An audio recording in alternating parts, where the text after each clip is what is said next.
الحمد لله رب العالمين، والصلاة والسلام على سيد الأنبياء والمرسلين وعلى آله وأصحابه ومن تبعهم بإحسان إلى يوم الدين. أما بعد، رئيس الحفل المعطر وأساتذة الكرام وزملائي، أريد أن أخطب أمامكم حول الموضوع العقيدة تصنع النظرية.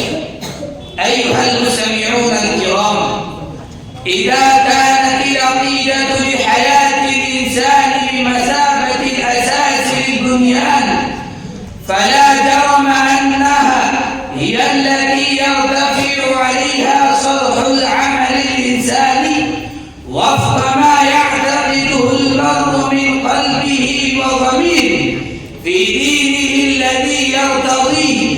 لقد كانت قضية العقيدة موضع الخلاف بين رسول الله صلى الله عليه وسلم وقومه، فكانت بعثته لتصحيح العقيدة وإنقاذها من المجتمع الوثني الذي كان يسود الجزيرة العربية.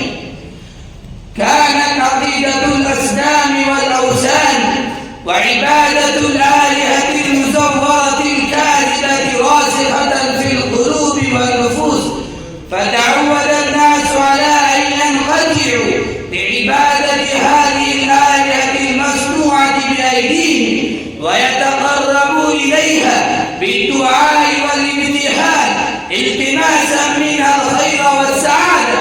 ولكن الإشراك بالله ليس له أي مندوحة في دين الله تعالى في حال ما، فهي عقيدة الإسلام التي عرضت على قريش ومن والها من قبائل العرب، فأراد النبي المصطفى عليه ألف تحية وسلام أن يصرف القوم من هذه العقيدة الشركية إلى عقيدة التوحيد، وقال لهم: ذلكم الله ربكم لا إله إلا هو خالق كل شيء فاعبدوه وهو على كل شيء وكيل. وأمر الله سبحانه نبيه الكريم بأن يعلن التوحيد مدويا مجلجلا، فقال: قل هو الله أحد الله الصمد لم يلد ولم يولد ولم يكن له كفوا أحد. أيها الحاضرون، تلك هي العقيدة التي تصنع النظرية الصحيحة للعمل كي تسير عجلة الحياة على الخط المستقيم ولا تنحرف يمينا وشمالا. ولذلك فإن الله تعالى بين بغاية من الوضوح ذلك الخط الطبيعي الذي إذا سلكه المرء يستقبل النجاة في كل مرحلة من مراحل الحياة وينتهي به إلى الغاية المنشودة التي تتكفل له بالسعادة في الدنيا والفوز برضا الله تعالى في الآخرة. فالقول السديد نتيجة التقوى في تصلح الأعمال وتكون بنسبة من أي فساد أو عبث، وإنما هي الطاعة التي تؤدي إلى الفوز الحقيقي الذي يذوق طعمه المؤمن في حياته الدنيوية